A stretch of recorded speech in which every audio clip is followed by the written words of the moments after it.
নমস্কার বন্ধুরা, আজকে আমি এই চাল কুমড়োর মোরব্বা বানাবো। এখন এই চাল কুমড়োর মোরব্বা বানাতে গেলে চাল কুমড়োগুলো একটু পাকা লাগে। এখন পাকাটা আপনারা কি করে বুঝবেন? এই যে গায়ে কুড়ো কুড়ো পড়ে যায়, এই যে হাতে চুনের মতন লাগে, এইটা দেখলে বোঝা যাবে যে খুব পেকে গেছে চাল কুমড়োটা। এরকম পাকা চাল কুমড়ো হলে মোরব্বা করতে খুব ভালো হয়। এই মোরব্বা করাও সহজ, খেতেও ভালো। এখন চাল কুমড়োটা পেকে গেছে, এই যে বিচিগুলো সব একেবারে খুব পোক্ত হয়ে যায়, বড় হয়ে যায়, এই যে খুব পেকে গেছে। এখন এই চাল কুমড়োগুলো আমি বটিতে কেটে পিস পিস করে নেব। চাল কুমড়োটা আমি এরকমভাবে ছেলে নেব। ছেলে নিতে গেলে এখানে সবুজটা না থাকে, এরকমভাবে মোটা করে এভাবে খোসাটা ফেলে নেব। এইভাবে খোসাটা ফেলে নেব। একটু সবুজ থাকে না যেন, সবুজ থাকলে জিনিসটা ভালো হয় না।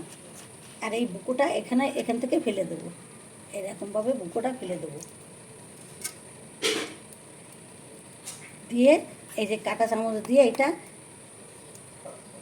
এরকমভাবে একটু এর ভিতর ছিদ্র করে নেব, তাহলে রসটা ঢুকতে ভালো হবে।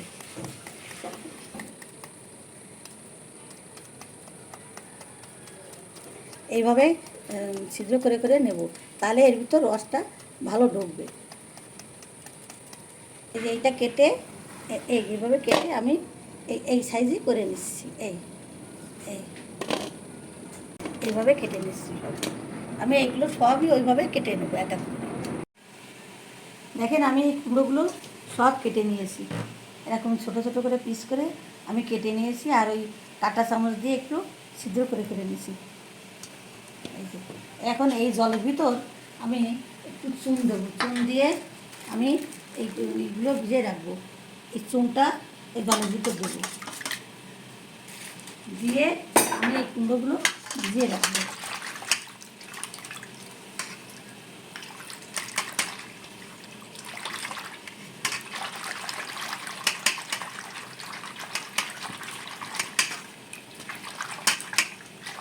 এই যে চুনের জলের ভিতর কুমড়োগুলো দিয়ে দেবো। এই চুনটা ভালো করে এর সাথে মিশিয়ে নিয়ে এর ভিতর এই কুমড়োগুলো সব দিয়ে দেবো। দিয়ে 4-5 ঘন্টা আমি ভিজিয়ে রাখবো।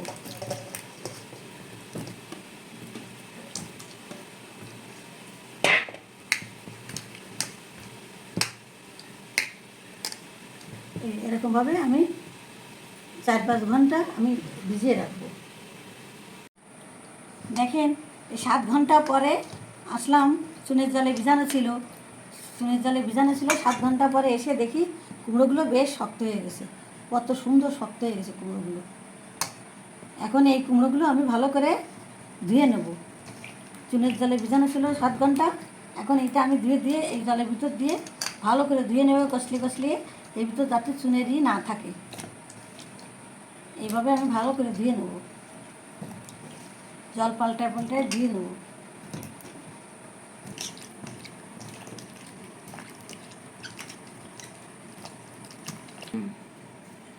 হ্যাঁ, ভালো করে ধুয়ে নিলাম।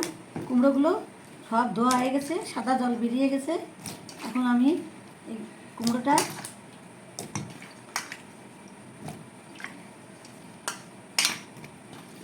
এই যে পরিষ্কার জল বেরিয়ে গেছে, ভালো করে ধোয়া হয়ে গেছে কুমড়োটা এখন আমি অল্প সিদ্ধ বসাবো, খুব অল্প সিদ্ধ হবে।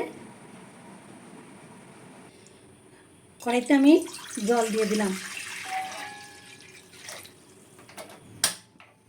1 চামচ এই ফিটকিরি দিয়ে দিলাম। জলটা ভালো, এই কুমড়োগুলো ভালো পরিষ্কার হবে এবং সাদা হবে। চুনেরি যদি একটু থাকে তা বেরিয়ে যাবে, এই জন্য এই ফিটকিরিটা আমি জলের ভিতর দিয়ে দিলাম। এখন আমি কুমড়োগুলো দিয়ে আমি ভালো করে একটু করে নেব, সিদ্ধ করে নেব।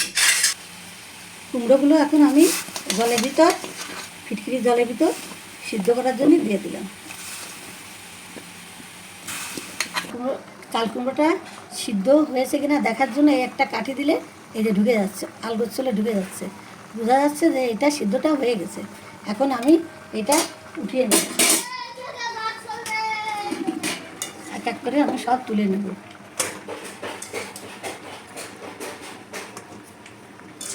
মেলা সিদ্ধ হয়ে গেলে ঘেটে যাবে, এই জন্যই অল্প করে সিদ্ধ করে নিতে হবে। এবার এই চাল কুমড়োগুলো এর ভিতর দিয়ে দেবো, দিয়ে আমার 1 কেজির একটু বেশি আছে চাল কুমড়ো। এখন আমি এর ভিতর চিনি দেব 700 গ্রামের কম দিলাম একটু চিনি দিয়ে এটা মেখে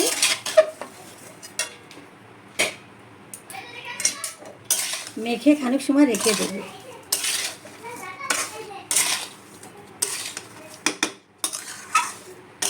জল গলে এর ভিতরে রস আস্তে আস্তে ঢুকবে, তারপরে আমি আধা ঘন্টা পরে উনুনটা ধরিয়ে দেব।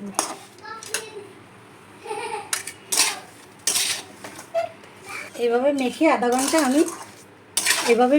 ঘন্টা রেখে দেবো। আস্তে আস্তে জলটা গলে গলে এর ভিতরে যাবে, পরে আমি উনুনটা ধরাবো।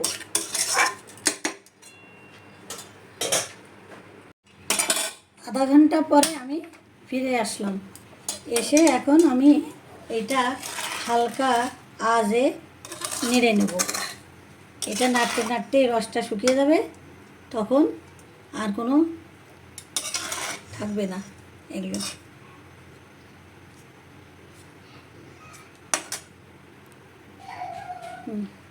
এর ভিতর আমি এই কুমড়োর গন্ধটা যাওয়ার জন্য আমি 3টে এলাচ দিয়ে দিলাম।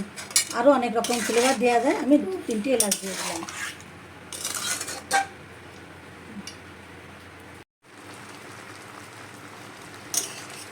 এরকমভাবে আস্তে আস্তে এটা খুব হালকা আছে এই রসটা শুকায় নিতে হবে। দেখেন এই যে কত সুন্দর এর ভিতর রসে ভরে গেছে।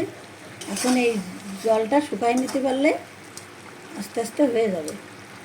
খেয়াল রাখতে হবে লাল না হয়ে যায়, অল্প আঁচে অল্প জালে আস্তে আস্তে শুকায় নিতে হবে। আমি অনেক রকম ফ্লেভার আছে, অনেকে অনেক রকম দেয়, আমি 2টো এলাচ দিয়ে দিয়েছি। এর ভিতর এলাচের গন্ধটা বেরোবে, ভালো লাগবে। এই কারণে আপনারা দেখেন আমি খুব আস্তে আস্তে এটা শুকাই নিচ্ছি। দেখেন চিনির শিরার ভিতর জাল হয়ে যাচ্ছে, প্রায় হয়ে এসেছে, শুকিয়ে গেছে প্রায়। আর একটু শুকাই গেলে আমি এটা নামিয়ে নেব। বেশি জোরে জাল দেওয়া যাবে না, আস্তে আস্তে আস্তে আস্তে জাল দিতে হবে, তাহলে চিনিটা লাল হয়ে যাবে।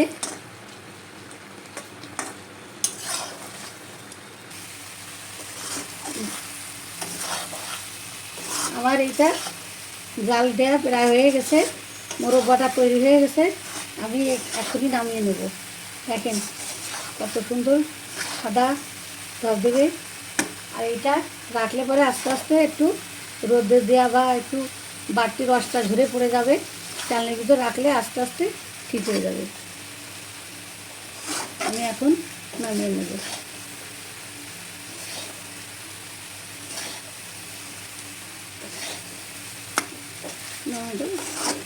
দেখেন গা শুকিয়ে একদম রসটা শুকিয়ে গেছে। এখন আমি এটা ঢেলে নেব।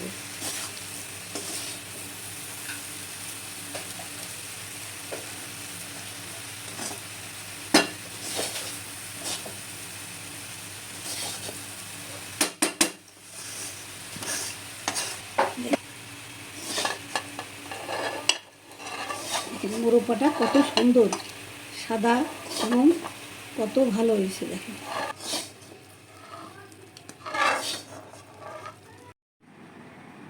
বন্ধুরা আমি আজকে চাল কুমড়োর মোরব্বা করেছি। এই চাল কুমড়ো, পাকা চাল কুমড়ো নিয়ে সেই চাল কুমড়োটা প্রথমেই কেটে ছোট ছোট করে ভালো করে বিচি বুকো ফেলে দিয়ে তারপরে চুনের জল দিয়ে ভিজায় রাখতে হয় 7-8 ঘন্টা। তারপরে চিনির রসের ভিতর দিয়ে এটা রান্না করতে হয়। তা আমি কীভাবে কী করেছি সবই ইউটিউব চ্যানেলে দেওয়া আছে, আপনারা দেখে নিতে পারেন। আশা করি এই রেসিপিটা খুবই ভালো লাগবে।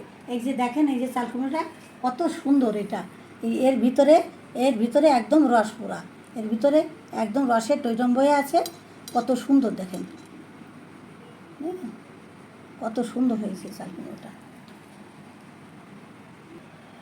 আশা করি এই রেসিপিটা আপনাদের সবার ভালো লাগবে। যদি ভালো লাগে কমেন্টস করে আমারে জানাবেন, আমি খুবই খুশি হব। কমেন্টস করতে আমার খুবই ভালো লাগে। আজকে এই ভিডিও এই পর্যন্তই। পরবর্তী রেসিপি নিয়ে আবার সবার সঙ্গে দেখা হবে।